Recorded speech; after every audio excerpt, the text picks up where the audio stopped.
On page 11 and 12 of our Unit 3 notes, we are solving compound inequalities. When we are solving or compound inequalities, we just solve one inequality at a time, and then we connect our solution with the word or. Looking at this one first, because it is the most straightforward or inequality on this page. Subtracting 6 from both sides.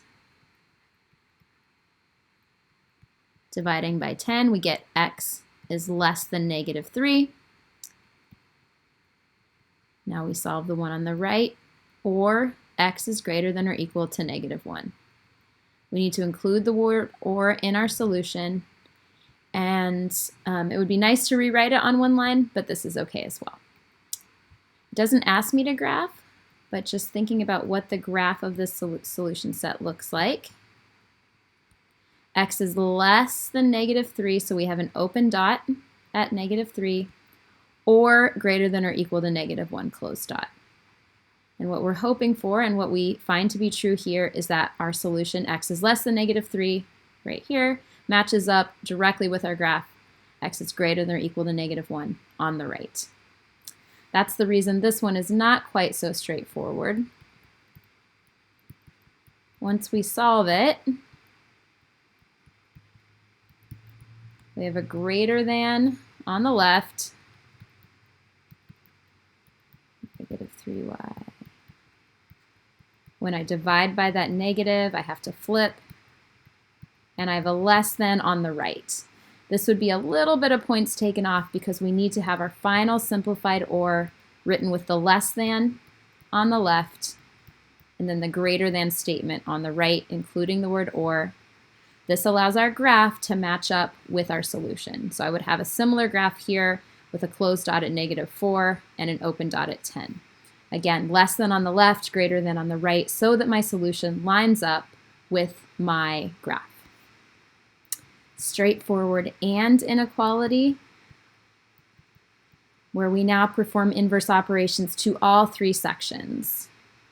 Our goal is to isolate the x, and therefore we perform inverse operations to get that x by itself, focusing on that middle region.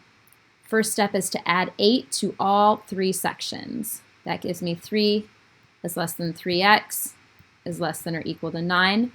Now to get x by itself, I divide each of the three sections by 3.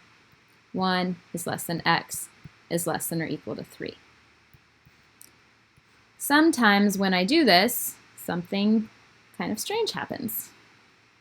Looking at this example, I'm subtracting 3 from each of the three sections. When I divide by -7, that flips both of the inequality symbols. I end up with 1 is greater than or equal to x is greater than -5.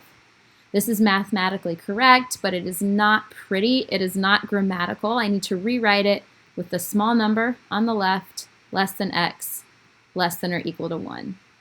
This allows my solution to line up 4, 3, 2, 1, 0, with what my graph would look like. So my graph is the region in between 5 and 1, including 1 but not -5.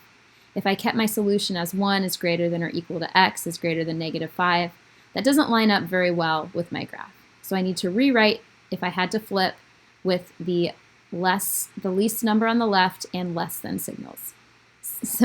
-5 is less than x is less than or equal to 1.